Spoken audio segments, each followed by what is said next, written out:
Jake Asman Show will begin shortly. Thanks to all these great Patreon members who help support the show. Get your super chats ready. Jake will be here in just a moment. If you love the New York Jets, this is the place to be.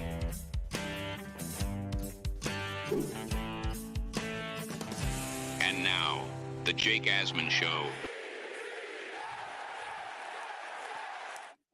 Happy Easter, Jet fans. There's a lot to talk about. He has risen. And oh, baby, does Rich Cimini have quite the story for us to discuss here on this Easter Sunday. So there's a lot to get into. So let's hit it and get it started. Man, our Jets are primed for a historic season.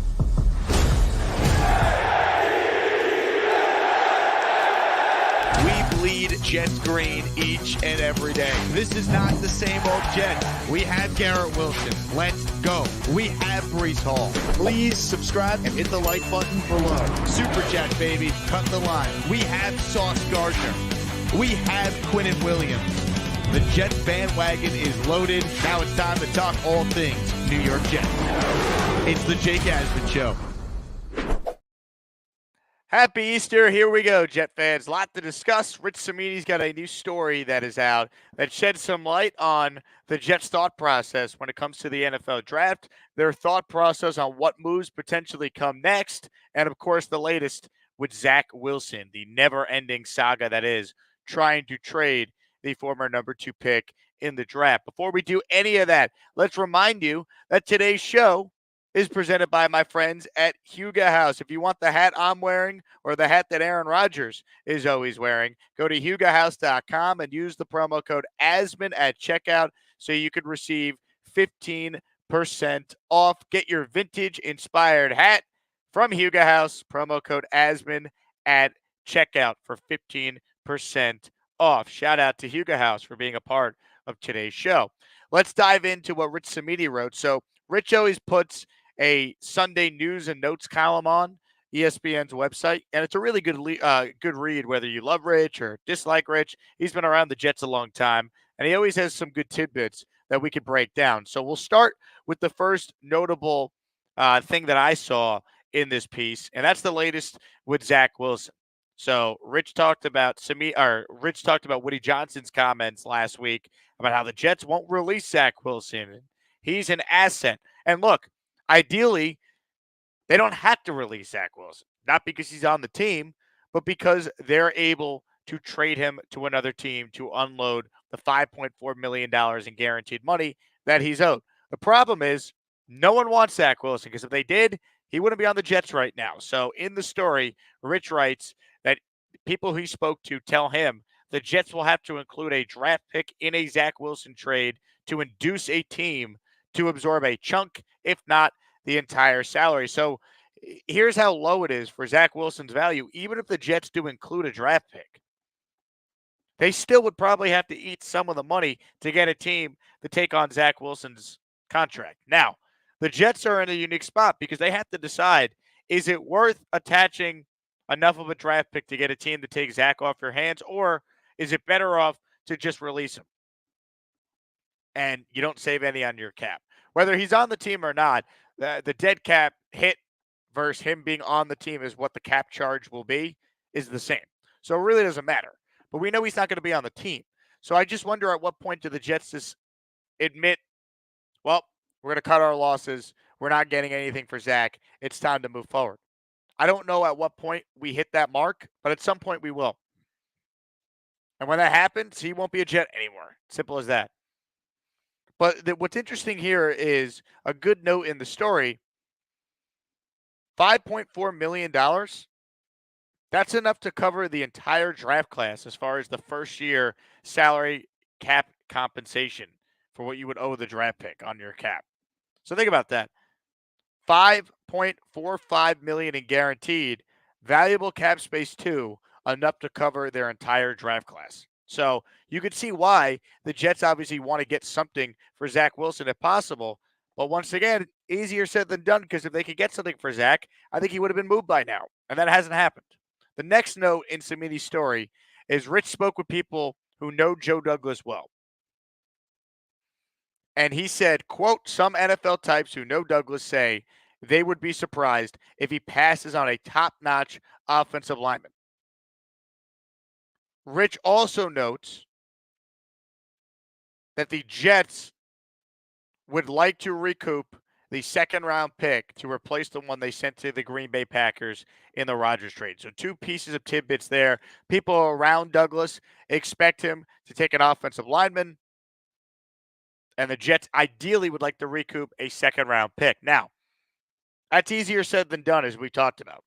Because if you're trying to get a second-round pick, you're not talking about necessarily moving from 10 to 12 with Denver. And Denver doesn't even have a second-round pick.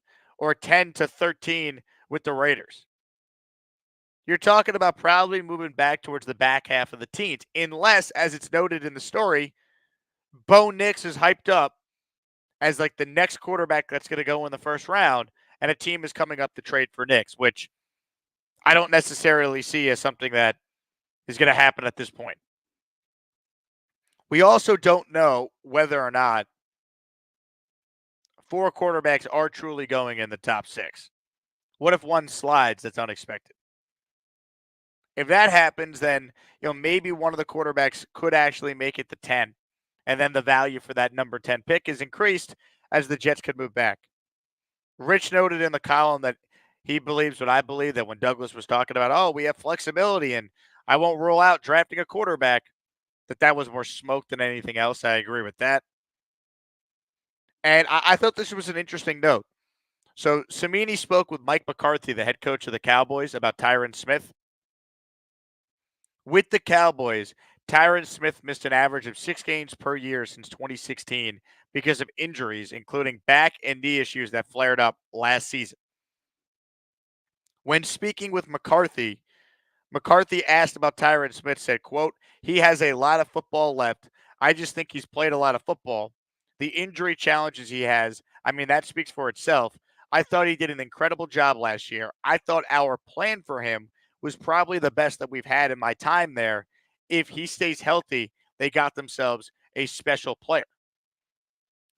So the Cowboys kept Tyron Smith out of live practice drills over the second half of the season, as Juan Soto picks up yet another hit. God, is he so good.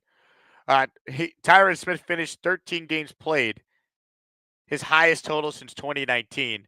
Said they will communicate with the Cowboys before formulating their own plan. That's a good note there from Samini. The Jets should speak with the Cowboys because whatever they did with Tyron Smith this past year worked, and it worked well. Tyron Smith playing 13 games, if you're a Jet fan, you'd sign for that right now. If I could guarantee you Tyron Smith plays 13 games and he's healthy for the playoffs, you would take that right now. So hopefully whatever the Cowboys' plan was last year, it's the same plan the Jets medical staff, training staff, etc. could come up with for this year, because that makes a lot of sense. And then the final note I want to get into here, well, really 2 notes here. One, the next expected move the Jets will look to make in free agency is to add a safety, a running back for depth, and possibly a wide receiver. I subscribe to the thought that Corey Davis is still in the running of coming back to the Jets. The longer it goes where he doesn't sign with anyone else, the more I think it's likely the Jets can bring him back on a 1-year deal. So it's one of those things where keep your eye on Corey Davis still as a possibility. The other thing I would look at in regards to safety, I don't rule out Ashton Davis being brought back. Could the Jets, in theory, be in on a bigger name safety? I suppose they could, but I don't see it likely. They have not shown the apt to spend big at that position in the Joe Douglas tenure. But as we've seen this offseason, if the value's right, the Jets will pounce. So we can't rule it out if the safety market continues to be depreciated like it's been so far. And then as far as a running back for depth purposes, I think it's notable that just the other day, there was a story out there that J.K. Dobbins has been medically cleared from his Achilles injury. And that the same guy who operated on Aaron Rodgers, the doctor, Neil Elitroch, put out a note to all the NFL teams that his client, J.K. Dobbins, is in great shape and has had a remarkable recovery. He would fit that running back 2 mold that the Jets need. So he's certainly a name to watch, I believe, in that spot. Zeke Elliott is a name to watch there as well. I think the key for a number 2 running back is someone who's good in short yardage and good in pass protection. And that's Zeke. So I could definitely see the Jets being in on either of those 2 names I mentioned. Now, here's the final note I wanted to mention from Rich. Samini, this is not him reporting, this is him suggesting, so there's a difference. Samini suggests that John Franklin Myers could be the, quote, odd guy out of the Jets' D-line room because the Jets could need to create more cap space. Now, what I don't understand about this is why would JFM be the odd guy out? If you cut him while you save money on your cap, you don't save that much money on your cap. According to Over the Cap, the Jets have $1.433 million in cap space after they traded for Hassan Reddick. They could restructure a few deals as they will need to do that to sign more players and to fit their draft class under the cap. They very easily could create, by my math, $26 million with a restructure of Quinton Williams, DJ Reed, and John Franklin Myers. Obviously, if they trade Zach, they save $5.4 million. I don't think that's going to happen. Samini wrote that he thinks JFM's roster spot is vulnerable because of his $16.4 million cap charge.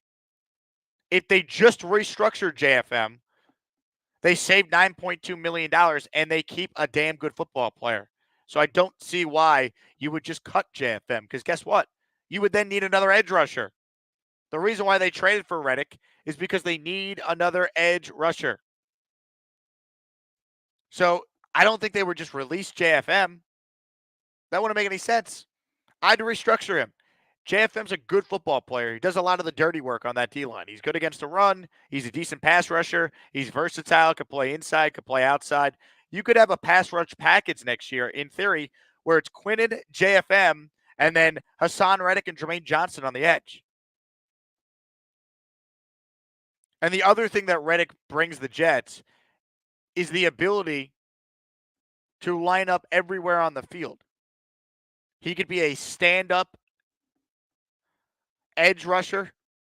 He could play linebacker. You could disguise your different fronts with him.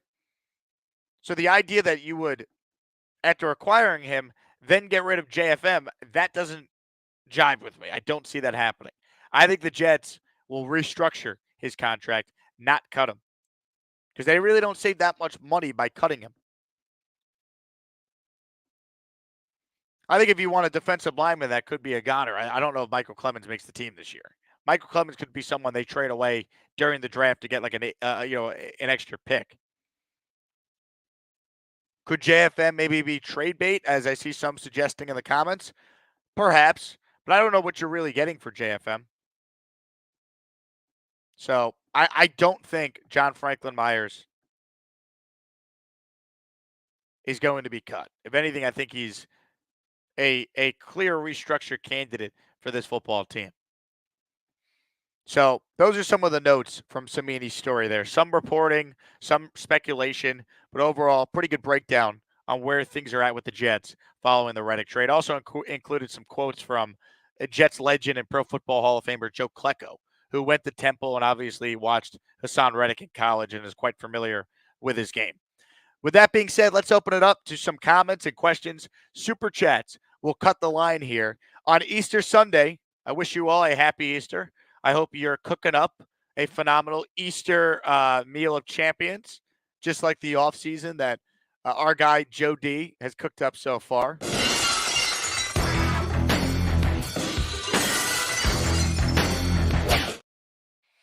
If you give someone a membership on Easter Sunday, they will be forever grateful for you as a fellow Asmaniac. Shout out to everyone who's tuned in. We'll get to your calls as well. John starts us off with a super chat. He writes in, is Izzy that far away from being a solid RB2? Well, look, he was a fifth-round pick. He really didn't play a lot last year. So it's tough for me to answer that because I don't know. It's not like we have a whole lot to really judge him off of. Depending on what they do/don't do at RB2 might tell you a lot on how they feel about Izzy Abanikanda. I think that's how you got to look at it. Doug Developer says, I'm officially on team offensive line now over team Bowers. I mean, welcome to the correct club. You should be team offensive line over team Bowers. Now, you tell me about a weapon at 10 that's not Bowers, a receiver, I think it's a legit debate. Like if Roma Dunze's there, do you just take him?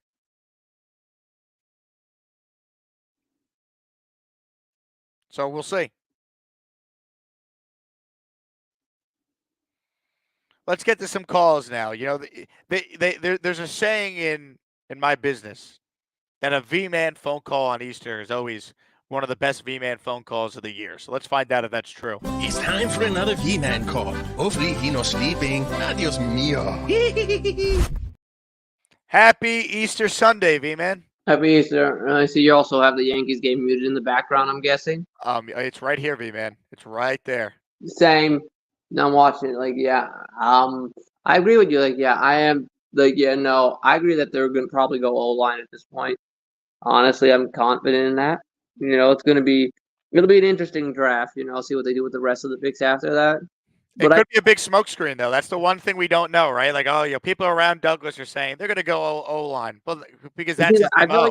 But it's also a different year for the Jets than Douglas has ever had. He has to win this year. I agree. I agree with that. So I feel like it's either O-line or it's going to be a wide receiver. I don't see the tight end. I think you have enough there. I think you have enough there to work with. You don't really need something there. And besides, none of the tight ends you have any real big injury concerns. Like with Mike Williams, you really don't know what you're hoping he could bounce back after the injury. You're not 100% certain, and there you might need some insurance policy.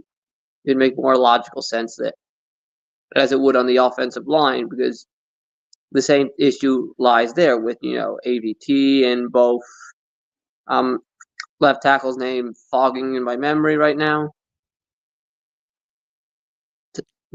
Tyron Smith? Yeah, Tyron Smith. Sorry, just brain fog right there.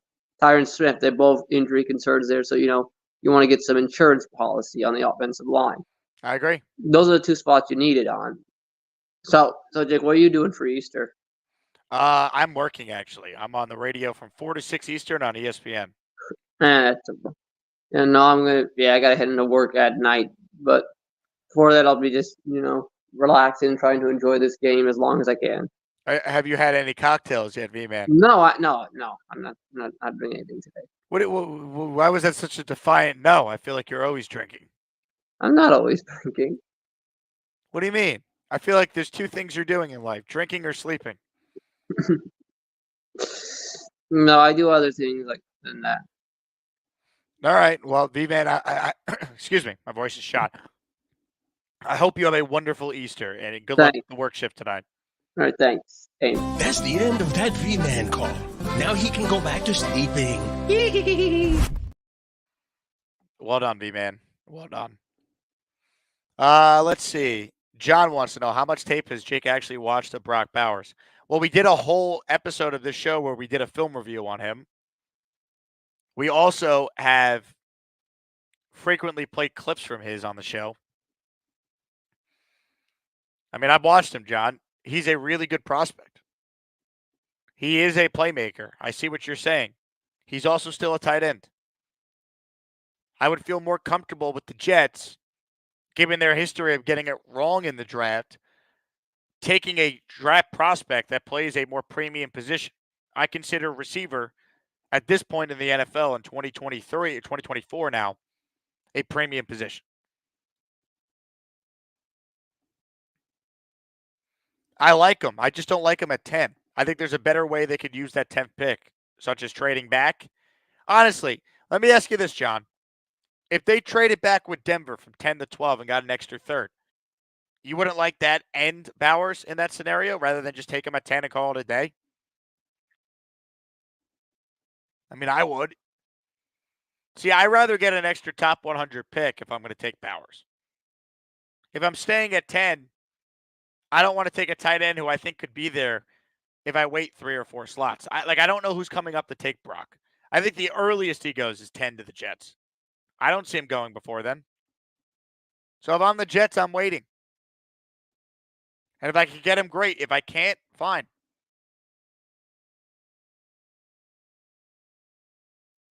Luppy writes in, Jake, what's our move in your latest mock?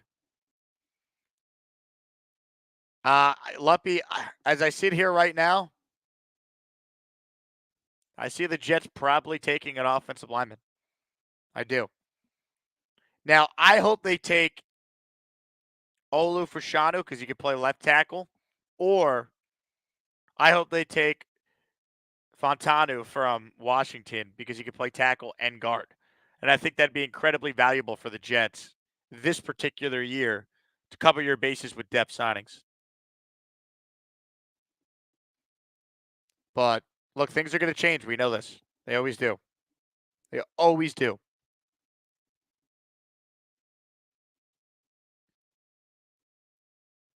Azuma says, we have drafted how many linemen in the first round? Well, if you look at the Jets' history of first-round offensive linemen, it's a joke how little they have, in the last 20 years, taken first-round picks on offensive linemen. Think about it. The Jets from 2006 till they took Becton never used a first-round pick on an offensive lineman. Think about that. After they had the DeBrickashaw and Mengel draft, which actually was 2006. They hadn't taken an offensive lineman until the 2020 draft with Becton, and then 2021 they took AVT. Think about that. We talk about how important the offensive line is, and the Jets had a 15-year stretch where they didn't take an offensive lineman in the first round. And I think if you're the Jets and you've led the NFL in injuries the last 2 years at that position group, and Tyron Smith has averaged just 6 games per season since 2016, there's nothing wrong with taking an offensive lineman in a loaded O-line class because you know that guy's playing for you next year. And also, that guy gets a chance to sit and, in theory, develop for a little bit before he's thrusted into the starting lineup, which I think matters.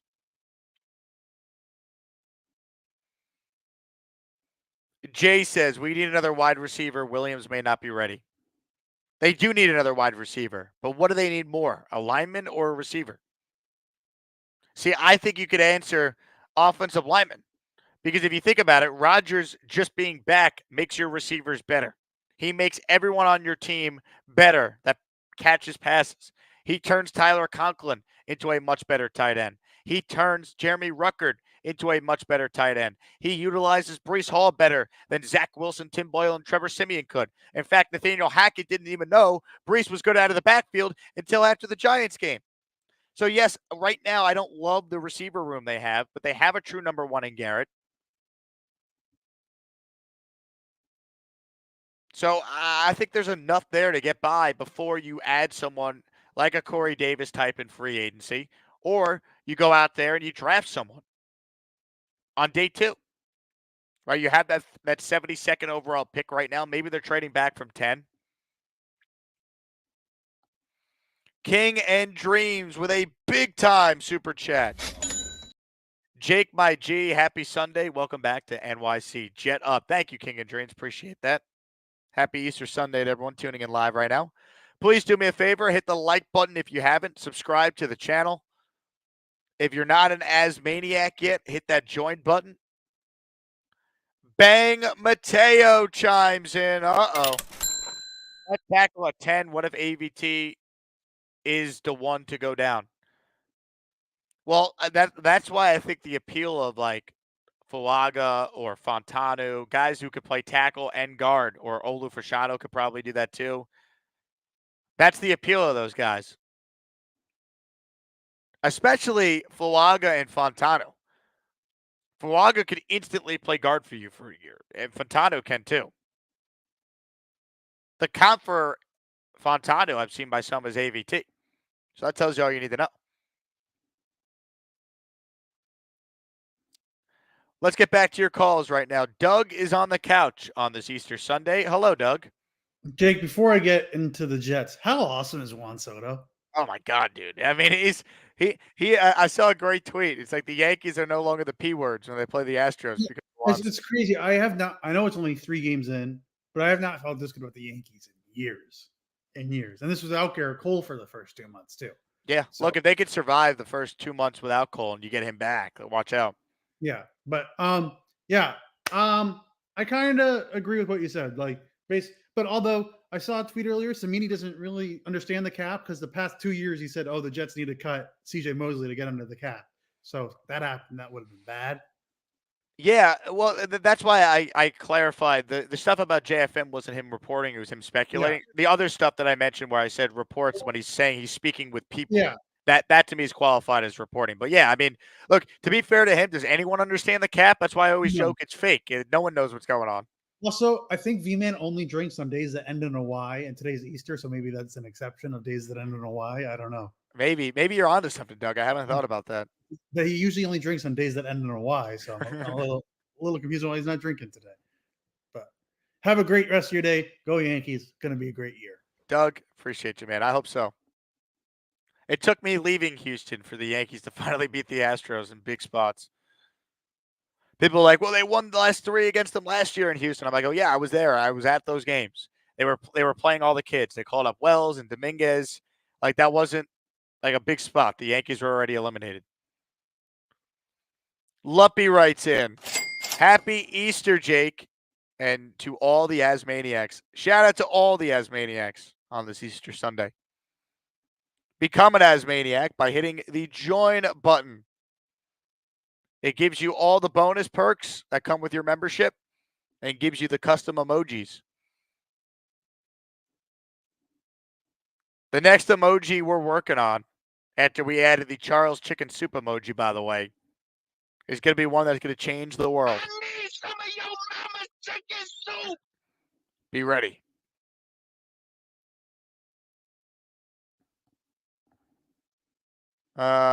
Realistic Jet fan says Kyle Pitts was supposed to be a wide receiver type too. Yeah, it scares me. It scares me that the Jets are going to invest in a non-premium position in the top 10, and they're the team that gets it right. Maybe I shouldn't think that way, but my years as a Jet fan has scarred me, unfortunately.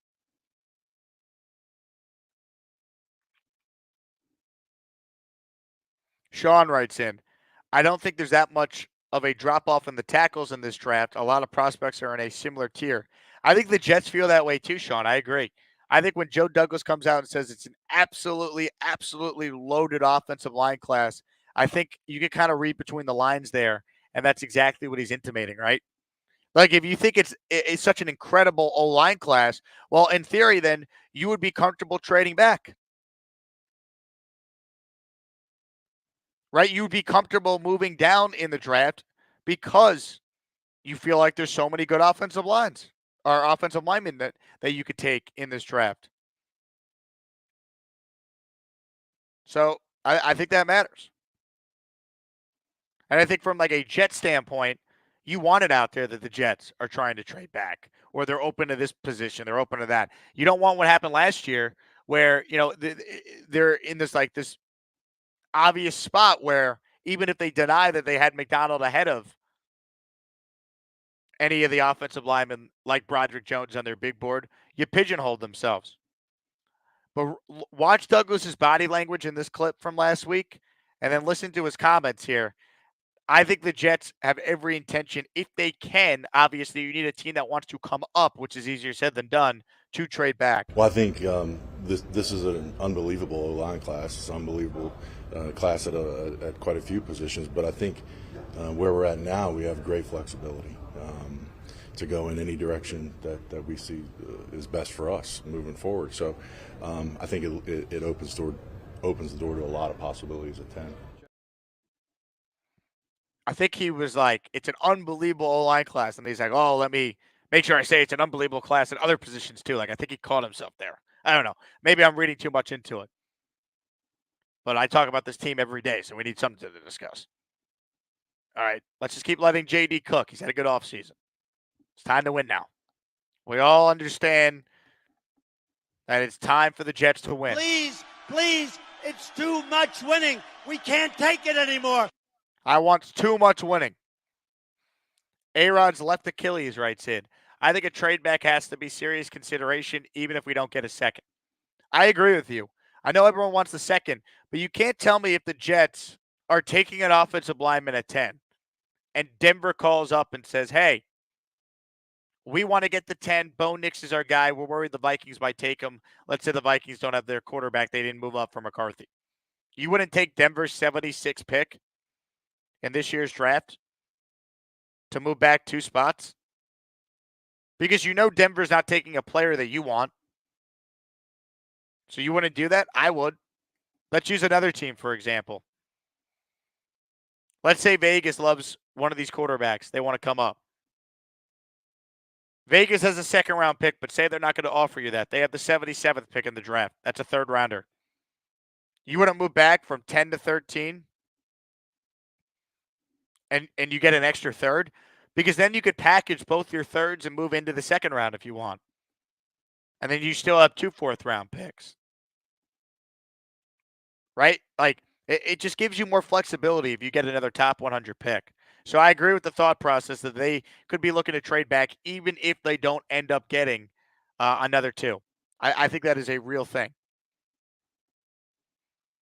Start of a new work week tomorrow after Easter Sunday. I feel like it's time for a lot of you fellas out there to upgrade your closet. Let's talk about how you can do it. Let's talk about fashion, and let's talk about how to upgrade your closet. I'm going to tell you about Roan Apparel. Roan stepped up to the challenge. Their commuter collection is the most comfortable, breathable, and truly versatile set of products known to man. They got products for every occasion. We're talking about the world's most comfortable pants, dress shirts, quarter zips, polos. The commuter collection from Roan can get you through any workday and straight into whatever comes next. Head to roan.com/Asman and use promo code Asman to save 20% off your entire order. That's 20% off your entire order when you head to RHONE.com/Asman. When you look nice, you feel nice. Once again, upgrade your closet by heading over to roan.com and use promo code Asman at checkout so you can receive 20% off.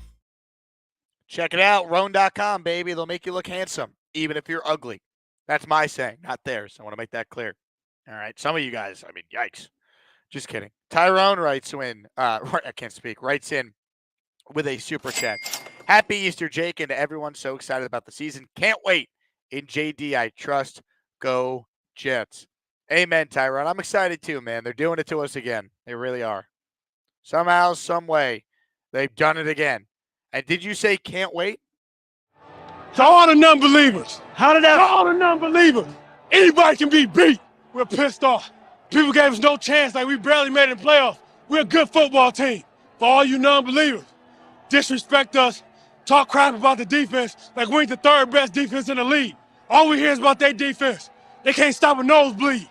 25th in the league, and we the one to get disrespected. Congratulations. See you in Pittsburgh. Can't wait. Jenner G writes in, Chef JD reminds me of Chef Boyardee. Chef JD is cooking, baby. Shout out to One Jets Pod for posting this graphic. Sean says JD has to ace this draft. He does. It's a huge draft for him.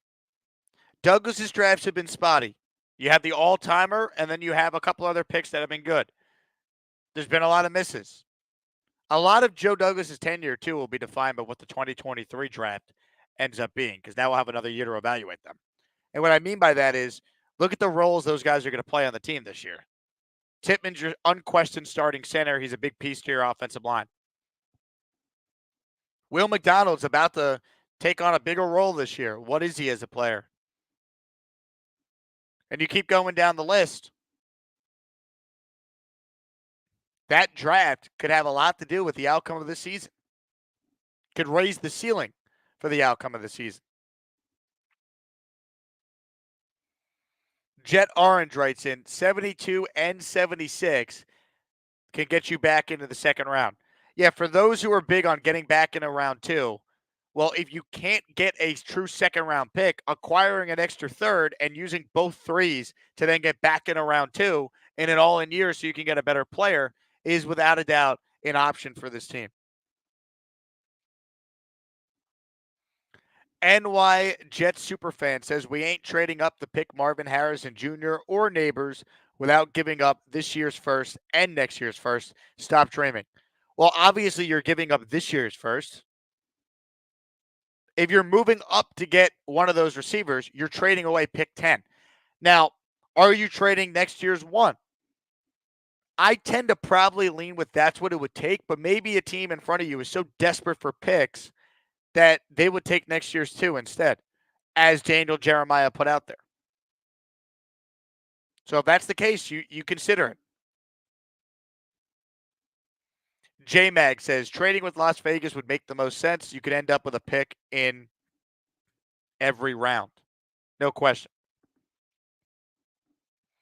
You have to hope Vegas likes one of these quarterbacks, and one of the quarterbacks they like is somehow there. That would be fantastic.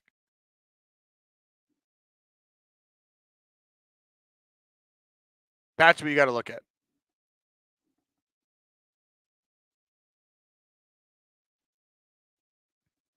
Comments, questions, super chats. We'll cut the line. We've had a bunch of good super chats so far. Shout out to everyone who's tuned into the show. Make sure you guys hit that like button and subscribe to the channel. Want to give some love to our Patreon members. We gained a couple new members, patreon.com/Jake Asman Show. If you want tomorrow's show, it's already up on Patreon. I'm still in the middle of moving here, so I will not be live in the morning tomorrow, but the show is already pre-taped. I got a great interview with a big-time draft analyst that you guys are going to really like his insight on the Jets. So if you want to watch or listen to that episode early, it's already up, patreon.com/Jake Asman Show. Shout out to Robert Foley and Phil Dauber, our 2 most recent Patreon members. Also want to give a huge shout out to one of our great listeners who's a good friend of my cousin, Jason Franklin. I heard you ran into my uncle the other night. Shout out to you, Jason. Thanks for being a big listener of the show. Meanwhile, he had no idea I was related to his friend. So there you go. Shout out to you, Jason. Appreciate your support. Let's see what we're discussing. Sean says, Jets always have had a better defense than offense. Yeah, I mean, that's their history. It's time for the offense to not be dog crap, right? The Jet defense might end up being better than the offense again this year. That's okay. The Jet defense might be the best in the league. That's how good they are. But you know what the offense needs to be? Not the worst in the league. How about a top 10 offense this year? That's the type of potential they have if Aaron Rodgers is the quarterback and he's healthy.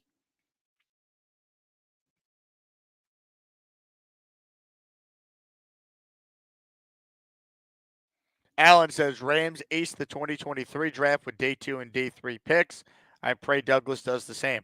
The Rams are a great example on how quickly you could turn things around if you hit on your draft picks. Great example of that.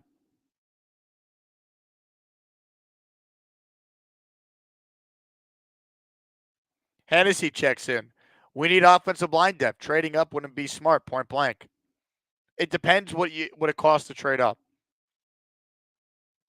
FPP says, have you had good pizza yet? Not yet, but last night I did have tremendous chicken parm.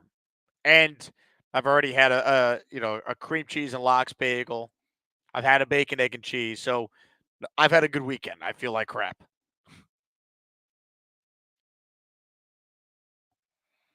Jeff writes in, think we bring in Bakhtiari. I think he's someone that is probably a post-draft signing at this rate. Scott says, how about a top 5 offense? How about it? Sign me up for that. Led by a healthy Aaron Rodgers, with the weapons the Jets do have in place, it's possible. I think top 10, though, is more than enough for this team to make the playoffs with the defense they have. The great Bijan is checked in with a $20 super chat. Thank you, Bijan. Big time. As Salah said, you can't trade for an offensive lineman. Even the best and healthiest offensive lines go through at least 5 to 6 O-line combos throughout the season.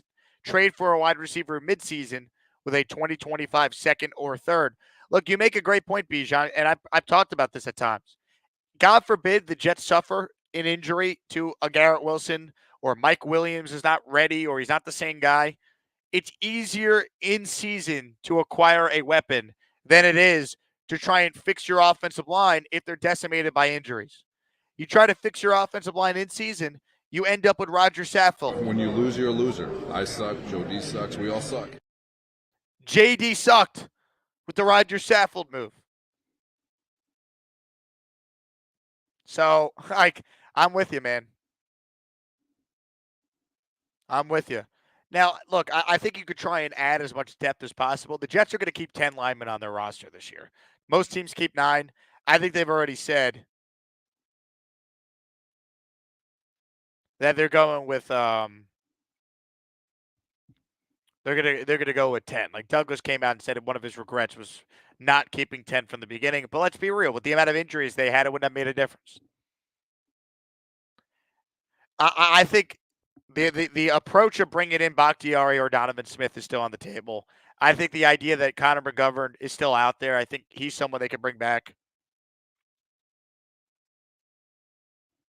Alan writes in, was so tempted to hand out memberships, but I thought to myself, the trade for Riddick offset the mistake to let Huff walk. That's a wash. I disagree, Alan. Riddick's a better player than Huff.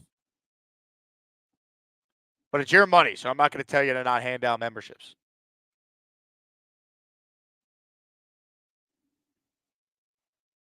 Azuma says, go get that weapon first. They do need another weapon. But I think that the idea that they can't get the weapon by trading back and getting a second-round pick or getting another third-round pick, packaging those picks to get in the second round, or just staying in the third round and taking someone there, I think that's on the table as well, too.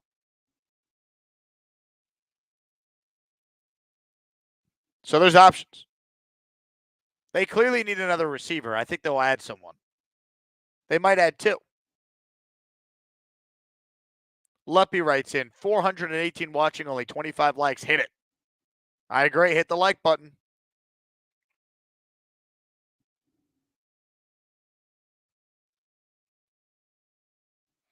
Roger says, hey, Jake, happy holidays. Hope the JFM story is just a story. It's not really a story. It's just Samini speculating. But then I gave you a bunch of reasons why I don't think that makes any sense. Any news on my gifted as Maniac Club membership? Playoffs or layoffs? Roger, the memberships are all randomly assigned. So the key for you is to hit the like button, continue to watch the show, comment, and then the YouTube algorithm will reward you. May the YouTube algorithm be with you.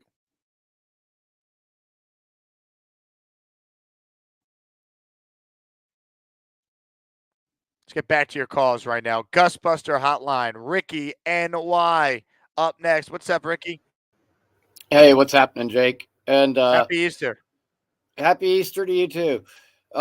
You know what? I'm glad you said something a minute ago. It is definitely easier to get a weapon in season as opposed to an offensive lineman.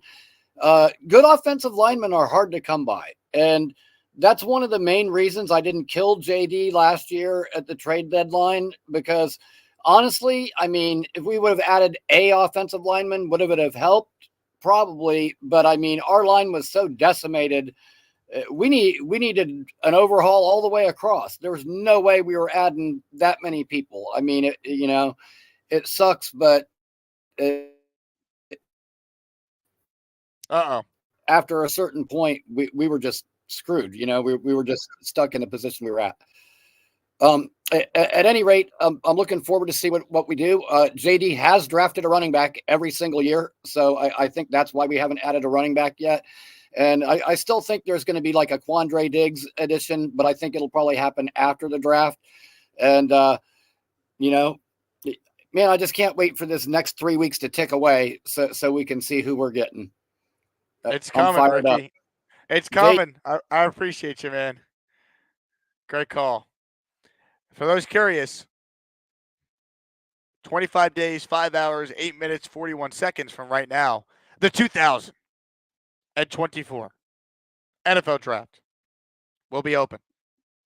And when that happens, this shall play.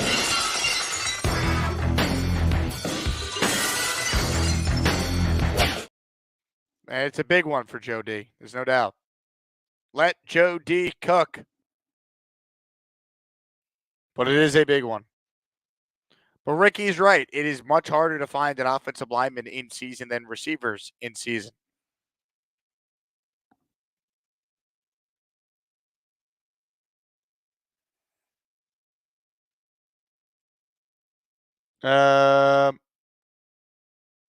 Jay writes in, we are talking about trading down to get a second. Some people say a guy like Mims and Guyton are not ready. So how would we expect these guys to step in this year if needed? Maybe they're not ready to start week 1, Jay, but will they be ready to play by week 10? Can they step in and fill in a pinch and then eventually be starters the following year? I think that's what you're looking at. Plus, some people could say that about anyone. Like, how do the Jets themselves feel? Like, when they're ranking these guys, I'm sure they have an evaluation on can start right away, needs a year, needs half a year. That's all part of the evaluation on who the best players are. So that matters too. Adam says, hey, Jake, I want to tell you how proud I am of you. Chicken parm, bacon, egg, and cheese. You're still hanging tough. I'm hanging on, Adam. I got to do 2 hours of radio coming up, so I got to just grind today.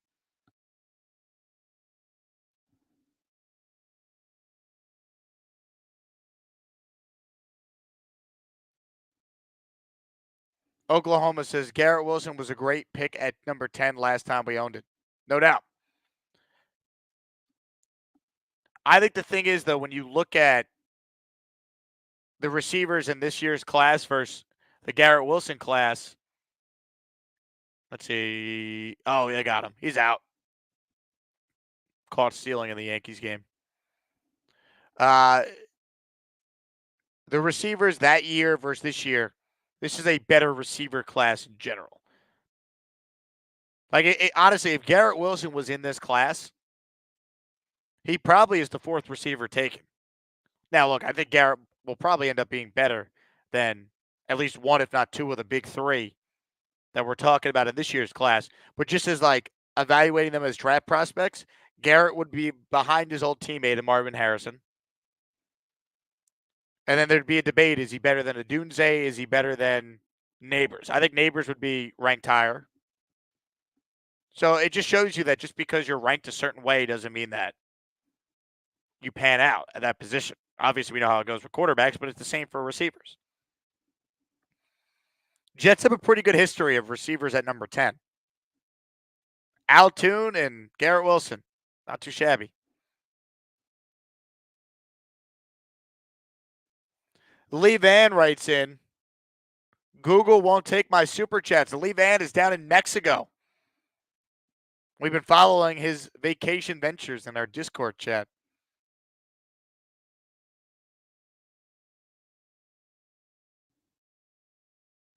John writes in, trade up for Neighbors.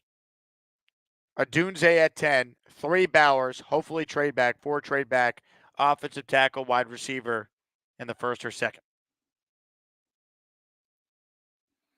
I would swap 3 and 4 with you. I would rather trade back for one of those positions before I would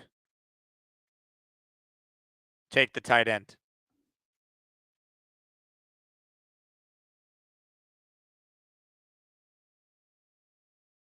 Sluggo, what's up with Carl Lawson? He's a free agent. Top Cat would love to see Hard Knocks again. Not going to happen. It'd be nice. You'll have to settle for one Jets drive. One Jets drive.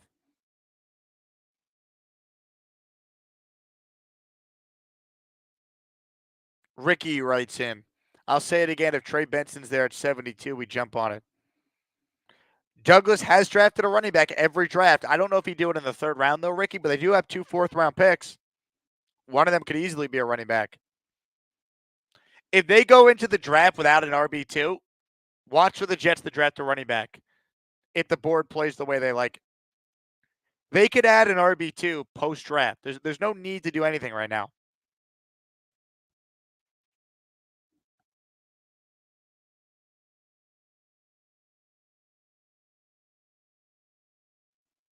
Big Islanders fan, do you need some prosciutto, some fresh mozzarella, and some roasted peppers on a good piece of Italian bread?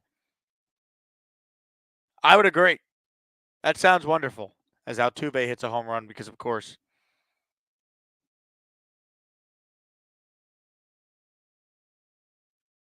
Couple more minutes here, then we're going to wrap.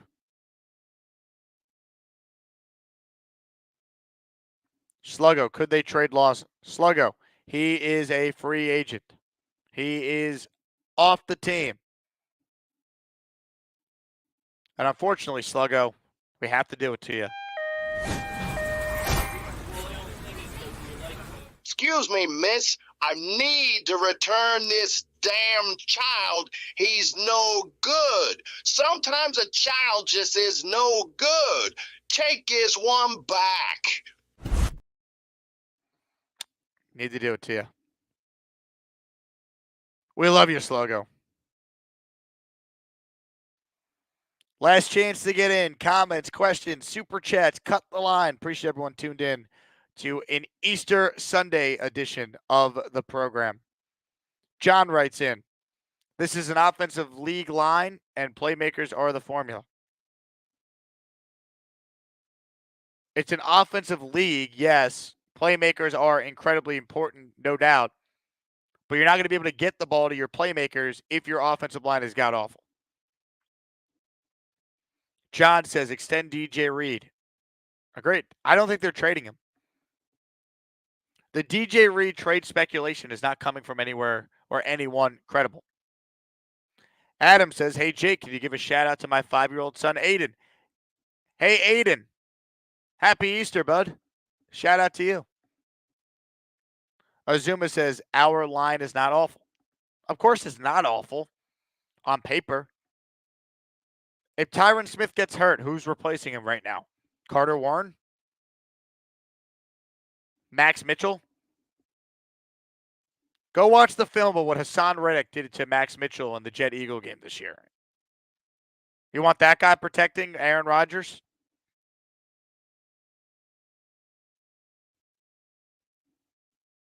I mean, that's what we're talking about.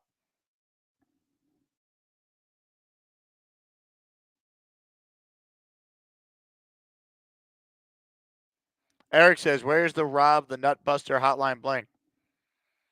Rob has since called back in on the Nutbuster hotline.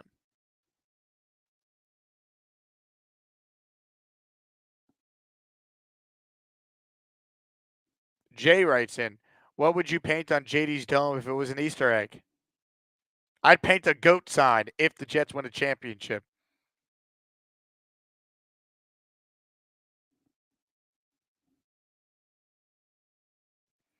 Oklahoma is saying Eagles fans trying to justify the trade by somehow saying Riddick was a locker room problem. They don't realize Joe Douglas and Howie Roseman worked together for like 10 years. I don't think Riddick was a locker room problem. I think the Eagles were not going to pay him like the Jets are. I think that's the genesis of the trade. It was financial.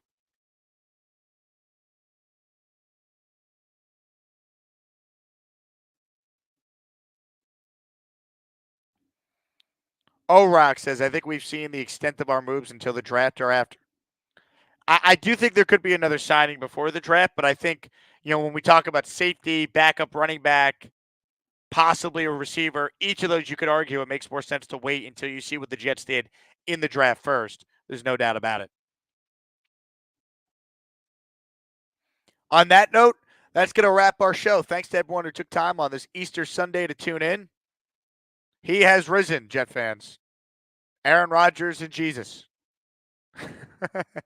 Shout out to everyone on Twitter for posting some version of that meme for me to play on the show. Hope everyone has a great rest of their Easter Sunday. Please hit the like button. If you want tomorrow's show early, it's already up on Patreon. It's been up there for 3 days, or maybe longer, actually. My math is all screwed up.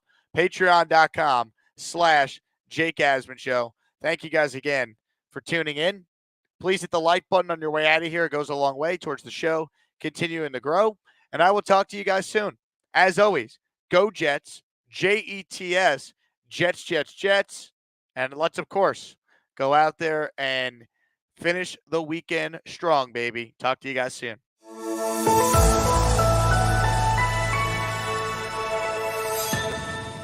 All right, folks. I want everyone to stop what they're doing because I have no idea where this call is going. Matthew is up next. Matthew, what do you got for us? Jets, Jets. Are we doing this again with the dog? Oh, I'm just doing test hands of a magic deck that I just dropped $300 on. I did it with a Bills fan. Hell no, that's $300. I ain't fucking with that. I had therapy this morning because I was blazed out of my mind with edibles last night after you guys won. I popped a whole gummy that really hit me hard. Eat shit. Let's go Texas. Oh my God. Game. They handed us the game. Jets, Jets. Oh my God. The Gators got his next skit. I got no other way around it. Gator got me there. I thought because Gator was in the chat already and he wrote something that there was no way that it would be a fake call. So when I saw Matthew on the line, I'm like, oh God, here's that wacko who called after the Eagle win with the dog and the money, and I got Gatored. The Jets are going to come back. No, they're not. They're never going to come back. They're never going to come back.